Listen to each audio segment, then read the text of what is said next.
네, 앞서 보셨듯 이재명 대통령은 한화 필리조 선수 방문을 마지막으로 숨가빴던 3박 6일의 미국과 일본 방문 일정을 마무리 지었습니다.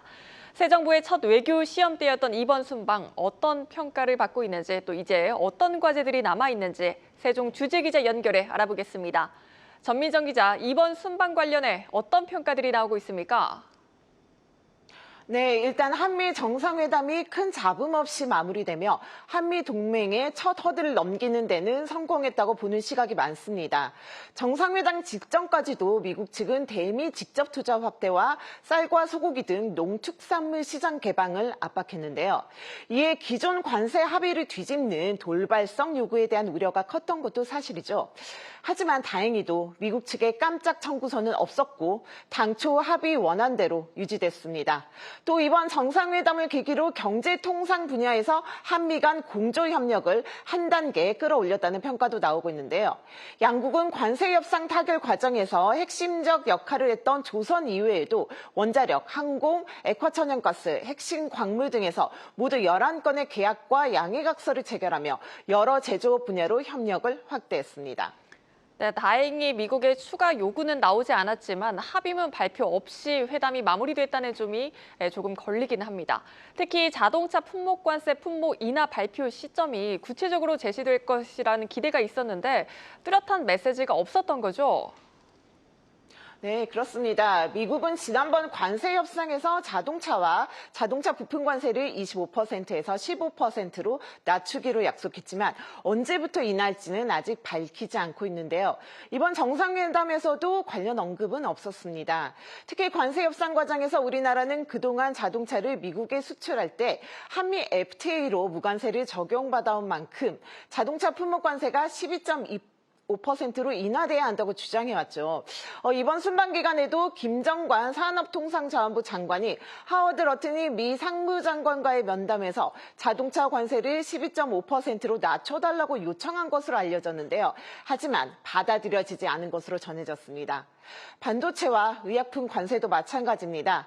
지난달 말 한미 상호관세 협상에서 최혜국 대우를 약속을 받았다고 하지만 이번 회담에선 이와 관련한 추가 협의가 이루어지지 않았는데요. 유럽연합처럼 아직 문서화에도 성공하지 못해 불확실성은 남아있는 상황입니다. 트럼프 대통령은 한미 정상회담 다음 날 열린 국무회의에서 한국이 뭔가를 해보려 했지만 그냥 했던 합의를 유지했다고 언급하게 됐는데요. 이를 두고 한국이 품목관세 인하를 시도했음에도 미국이 기존 합의를 고수했다는 해석도 나오고 있습니다. 네, 품목관세 이외에도 관세 협상과 관련해 구체적인 숫자나 디테일이 나오지는 않은 상황입니다. 후속 협상을 둘러싼 한미 간 줄다리기가 계속되겠죠. 네, 우선 이번 정상회담에서 거론되지는 않았지만 농축산물 시장에 대해 미국이 지속적으로 개방을 요구해온 만큼 언제든 추가 청구서로 날아올 수 있습니다.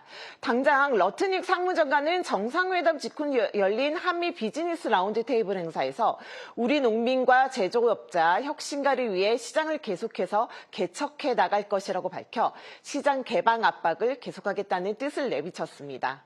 또 3,500억 달러 규모의 대미 투자 펀드에 대한 세부 운영 계획을 놓고서도 여전히 의견차가 큰데요.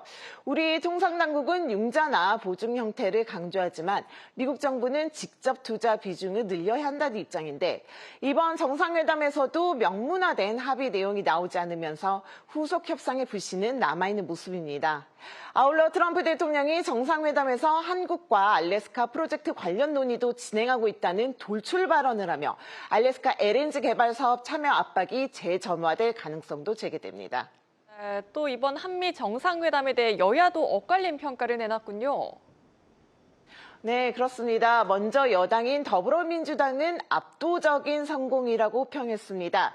정청래 대표는 트럼프 대통령에 대한 철저한 연구와 준비가 이번 한미 정상회담 성공의 지름길이었다고 추켜 세우기도 했고요.